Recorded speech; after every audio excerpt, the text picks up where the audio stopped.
When we started working on the project 2 years ago, we would have never imagined that it would grow into this wonderful exhibition, putting things back, Jewish Breslauers and their objects. The purpose of this exhibition is really to bridge pre-war Breslau with the contemporary Wrocław and the people who live here now and those who left the city many decades ago.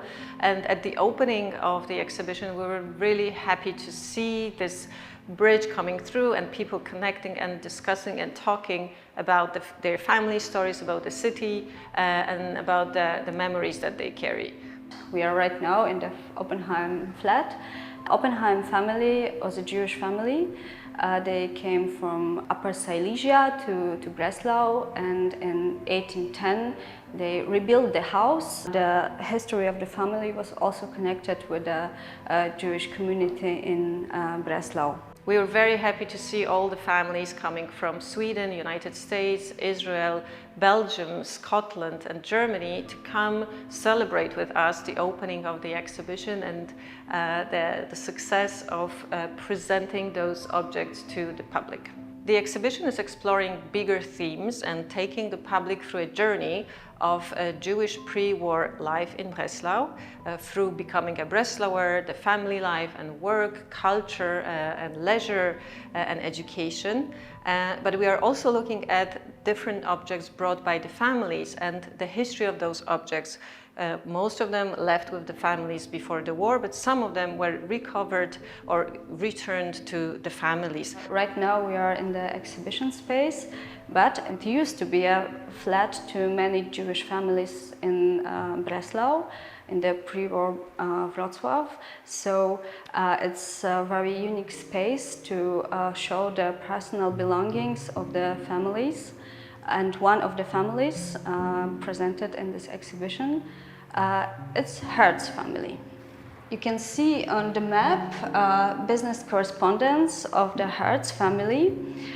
They sell the shoes in this tenement house, and the shoes were sent to many places like United States, China, Russia, Africa, so really the business was worldwide. And now with this project we are also able to show them and to tell the story about this one family, which is very important to us. My name is Nick Tischler and I'm the grandson of Heinrich Tischler and Elsa Tischler. They were both living here. They gave birth to two sons. One was my father Franz, one was my uncle Hans. They all lived here until 1938. Unfortunately, Heinrich was not able to leave because he had been in Buchenwald. He came out and died 3 days later. But they already had tickets for England, and my grandmother brought her two sons and a huge crate, a storage crate of everything in the house, really. So that included prayer books and plates and a chair my grandfather had made, but also all his artistic productions, so paintings and prints and oil paints here still fresh in their tube, and I have many more, and his paintbrushes and so many objects which other people were not always able to do. So for this we're very lucky. When my grandfather was able to practice, he made this sign, which he put outside his house when he was able to practice as an architect. As you see in this picture, he has a cigar, and I have a lot of self-portraits of him painting at an easel, and he's always smoking a cigar. And one of the things that he brought with him, or my grandmother brought, was a box of the cigars, but it's an empty box. But clearly they wanted to make sure they could get the right cigars when they came to England, you know, so they brought that as well. And when I come back here to Breslau, to Wrocław, I meet people that know about him and know about the family and can tell me the stories that I was not told myself.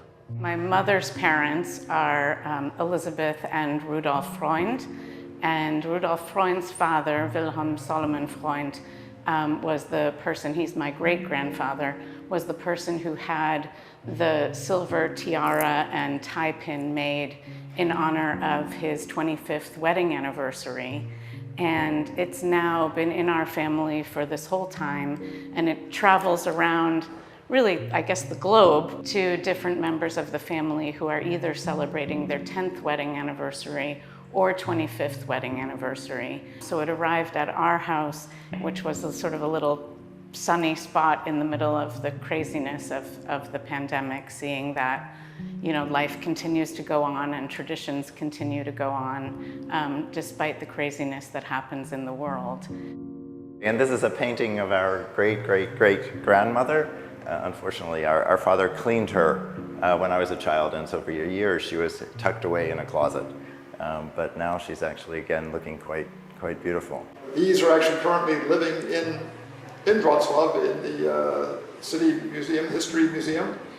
The certificate that our great-grandfather received when he became was made an honorary citizen of the city of Breslau in 1901. And he had been for many, many years head of the city council in Breslau, and that's what this object here was given when he retired from his decades of service to the city.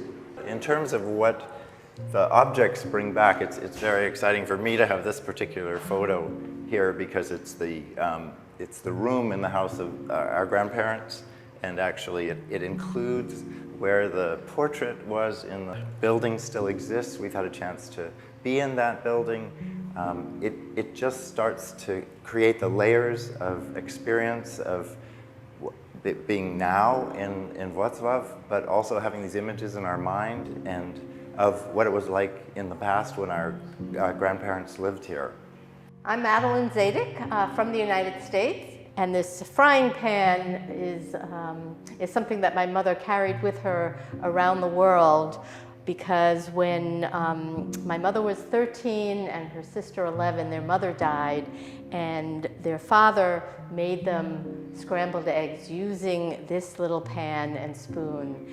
And they were so important with her that even though they lived for 8 years in China and then came to the United States, she carried these objects with her the whole time. And her sister did not survive. Her sister was murdered by the Nazis when she was not quite 22 years old. And so these pictures and memories of her sister were also very important to her. So I'm looking at a photograph here of my mother and her sister Helga and their two friends as they're skiing in the mountains just outside of Breslau, where they would cross the border into Czechoslovakia, and they were part of the resistance and smuggled anti-Hitler newspapers that they got from other resistance workers in Czechoslovakia and then smuggled them back into Breslau. They both got caught and were in prison. And this envelope here is from a letter that was sent to my father, actually, after my mother was in prison. First of all, the exhibition is excellent in a way that happens very seldom. It shows the different aspects of life of Breslauer Juden. The religion, of course, the family, the work, the culture, and shows things that are or were 90 years ago, 100 years ago, so normal for Jews to live here. An egg cup, a hairbrush, all these things, ordinary, very ordinary objects, but it shows that they felt at home here and that they knew that they were perhaps hopeful to go and live here forever. There is one photo of my father and his little brother. I mean, it's a wonderful photo in that it shows the incredible love between them. And I'm sure that my grandparents were very proud that they had such a beautiful photograph of their two children. So again, this shows that they were Breslauer, they were German, and unfortunately it didn't last. We came to the exhibition because the main subject was the diaries of my grandfather. He perished in Holocaust, but the diaries were kept and we got them. And through the diaries we could read and understand the life that they had under the Nazi regime here. My grandfather gave it to a relative who lived in Berlin, and slowly my father translated them into Hebrew, so that we, the new generation, can read it. I think the importance of the diaries and of the research my mom did through the diaries is that it described the life of the community and not just the ending part, and not just the sad and terrible history, but how it was to live here and to raise families here, and stories about children and about working, and that's the beauty of it. My name is Nicholas Rose, and my great-great-grandfather, Leopold Bial, started a business in Breslau in 1864. This was called Bial and Freund. Freund was a cousin of his, also of course from Breslau, and they sold books and music.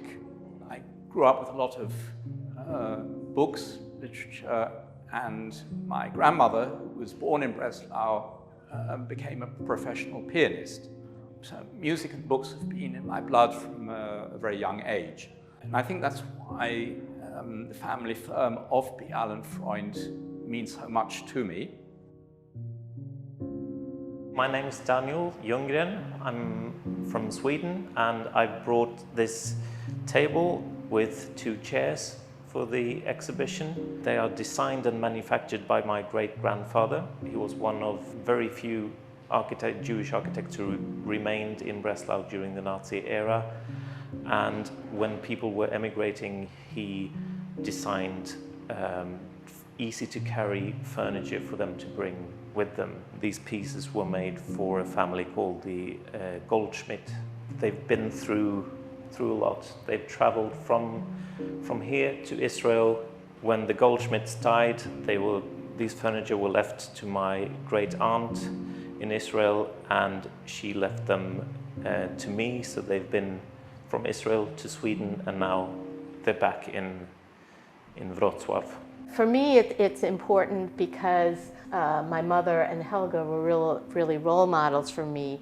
Helga, as opposed to my mother, Helga was convicted and received a 3.5-year sentence. She served that 3.5-year sentence, but they still did not release her, but instead sent her directly to the Ravensbrück concentration camp, where she survived for about 8 months before they murdered her. And so I hope that this will help to bring to life the fact that although this is a little time ago in a town with a different name and maybe people with a different religion, they're just people. They were part of the society. They were an important and rich part of society. And there are lots of links which are very interesting here. So some people studied together, some were in the same family, some went to the hospital, they went on holiday together. All the network, all the interlinking of the community that was very vibrant. And some of it still continues today, and so it's a pleasure to be here. Since its beginning, ENHEIM collaborates with well-known artists and young artists and invites them to integrate contemporary arts with history. For this project, we invited Anna Shapiro from Berlin, and she created site-specific work which is dedicated to all those people who are not able to take any belongings from Breslau. Our hope as the organizers of the exhibition is really that this project will contribute to the stronger local identity of the city of Wrocław and pre-war Breslau.